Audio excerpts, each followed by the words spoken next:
once you got into the interval and you came back from 8-5, it was a pretty clean kill. What did you tell yourself in the interval? The frame before the interval was really big because I felt like I made a few errors in those two frames, and if it had went 7-6, I felt like Fan was in the ascendancy. His long pot was really, really good, but he was playing some really clever safety too. So to see that pink over the pocket with the rest, that was a big one for me, because at 8-5 I knew that, considering I felt like he dominated that mini session, but I got out of it 2-all, meant that he hadn't gained any ground from 6-3 to 8-5, and it was just about not doing anything silly. Then obviously I made a very good break to go 9-5, and then finished off really well in the end. I made a good break because the balls were awkward, and yeah, made 60 odd from 30 odd behind, and just what I needed.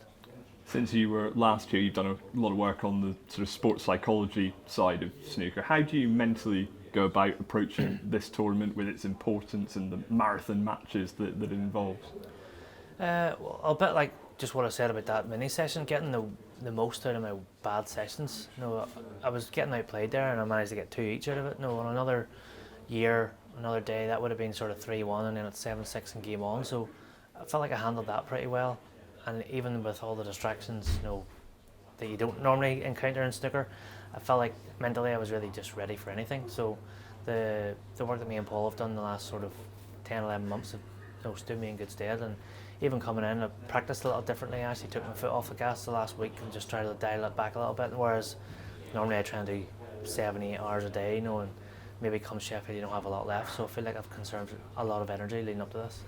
What do you think has gone wrong at the Crucible in kind of recent years for you? It's not been the happiest of hunting grounds. What do you think has kind of led to that? Well, bottom line is I haven't played well enough. I feel like I've always prepared really well. I've always put those hours in, like I've said a minute ago, but I feel like maybe I've tried to do the same thing year on year, and it hasn't worked, and I'm expecting different results. So I felt like I'll try something different this time.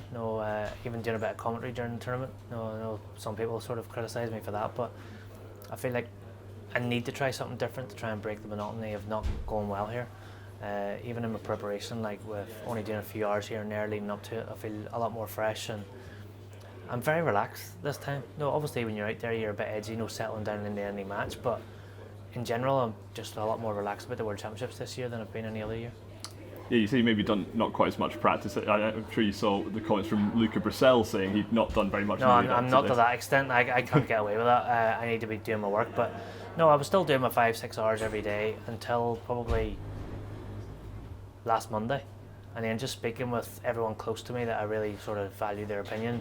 They were all of the same opinion. Just dial it back a little bit. Relax. Just do a few hours. Take yourself over, and just conserve energy. You should have most of your work done, in the build up. So it was just about not overdoing it and just taking a day off. I went to the spa, and just really chilled out. So it was nice. Do you think that was a bit of kidology on Luca's side there? I don't know if he's telling the truth or not, but I just know if that was me, 15 minutes in 3 weeks, did he say? I wouldn't be able to pop plants out there. So yeah, I'm one that I need to be playing every single day, but whatever works. But I just can't see that working in the long run. And finally, next up for you, Stuart Bingham, what sort of match are you expecting there? A free scoring game, I'd like to think. We'll both like to score heavy. Hopefully relax a little bit now we're into the meat of the tournament. Very, very tough opponent. Obviously he's won here before, he knows how to get the job done, and we haven't played each other that often. But he's someone who's a class act. He scores really, really heavy. He's good to watch, times the ball well, and I'll need to be better than what I was today. All the best. Cheers, mate.